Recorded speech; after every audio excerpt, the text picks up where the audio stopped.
Hello, everyone. Welcome to the Aquarian Mind podcast. Today's podcast, episode number 124. I'm your host, Jamel Crothers. It's Mondays with Mello, and today I want to talk about my YouTube content and why I do it. So, YouTube for me is a platform where I've been able to share a lot of, what I've done. And while it's a process to grow it the way I want, I'm sure to be precise in what I post.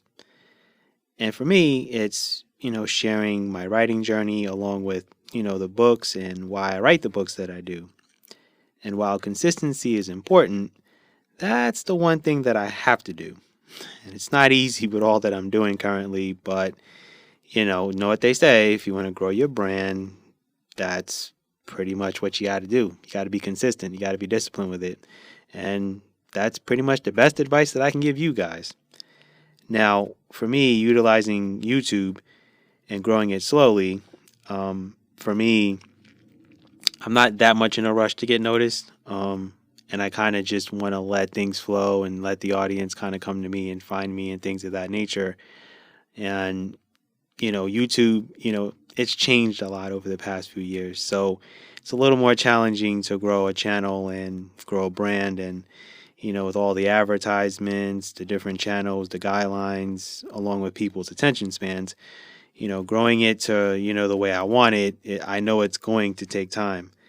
And the one thing I kind of want to share with you guys is when I was in like my earlier 20s and I was into sports and I wanted to do the sports broadcasting thing, I actually had a YouTube channel where I did a sports report. It was called the Crothers Sports Report, and I focused on NBA and things of that nature. And I was talking basketball, and I would put on my suits and wear a different shirt, different tie, and things like that. And I was immersed in it, and I remember all of those videos. I can vividly remember all those videos.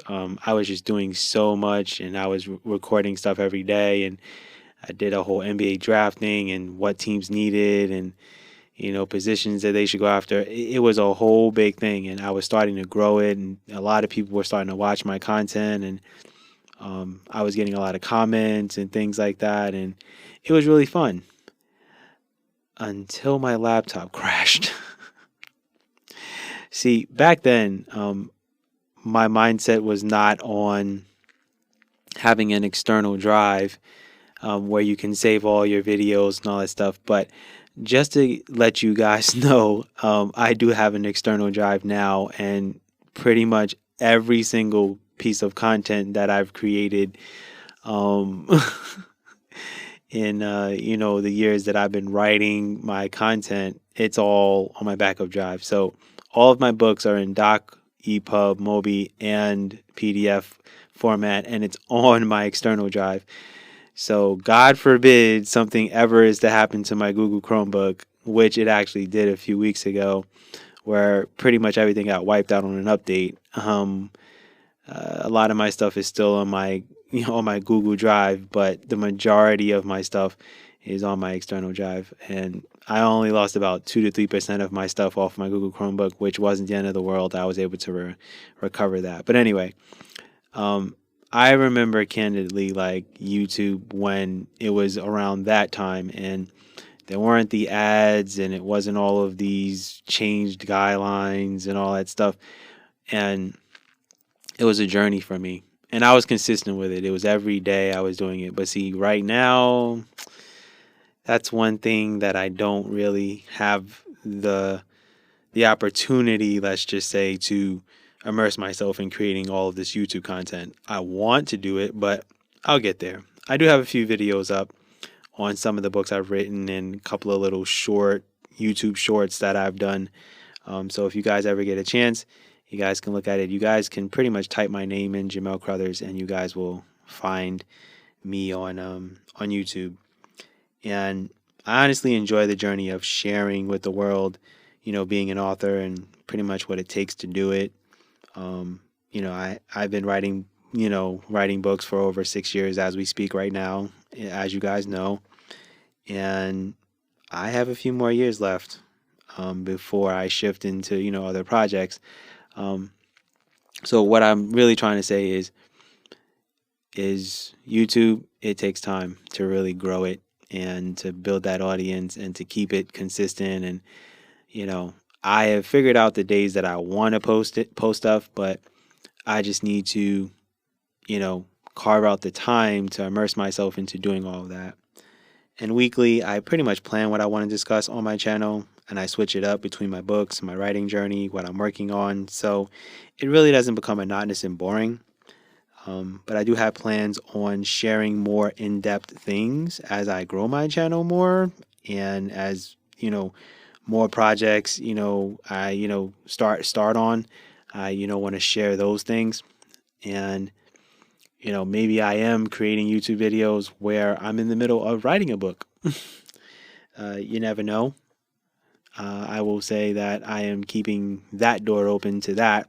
I'll probably blur out some of the things that I'm that I'm working on, so people don't get ideas of what I'm working on.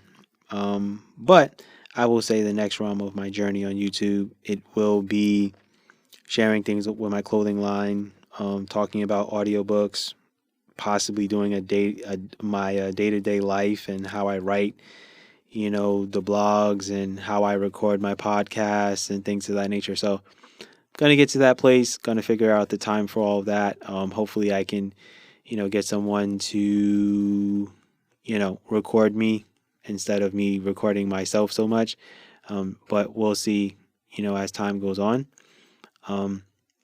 But I am trying to utilize as many avenues as possible to give people an idea of like who I am, what I'm about. Twitter, I kind of share my random thoughts, what I'm thinking about in the moment, and things that I'm doing on my day to day, and talking about workouts, things like that I'm doing, projects that I may be working on, sharing stuff that authors can utilize. YouTube, like I said, that's something that I'm going to be working on. So what I will say is that in the next few months, you guys will definitely start to see more YouTube content, and I'm trying to work on being consistent with it. The one thing that I am consistent with is this podcast, and I think it's because I enjoy being behind the microphone, and I can kind of ad lib. I can kind of go with the flow. When it's YouTube, it's like I'm recording something and there's a like the camera's facing me, and if I mess up, it's like I gotta start all over again. At least I can kind of make up a little bit if I kind of fumble a little bit behind a microphone and there isn't a camera in my face on my podcast. Podcasts to me feel a little bit more authentic, so that's why I'm able to do that. But YouTube, it's like, I fumbled, I gotta start this over. So it's a subconscious thing with me with YouTube also. So with YouTube, I'm trying to, find a common ground where I can have an outline of, what I want to talk about and what I want to focus on. And I think once I kind of get a rhythm and a flow for that, then I'll be good with that. I was able to do that with my sports report. I was able to write outlines and know what I'm going to talk about and know where I'm heading and things of that nature. That was easy because it was sports. But when it comes to like being an author and, talking about your writing journey and things like that, it feels weird. So just, like I said, trying to find a common ground and all of that. But YouTube creation, it is fun. I will say that. And I know that I'm going to get to where I want to be in regards to my YouTube channel and my content and things like that. So give it time for me. Give me a moment. Let me figure all this out. But in the meanwhile, you guys can enjoy whatever is on there for the time being. But definitely will start to immerse myself into that a little bit more. So stay tuned for that. With that said, that's my podcast for today. I thank you guys for listening. Be good, everyone, and go accomplish your goals.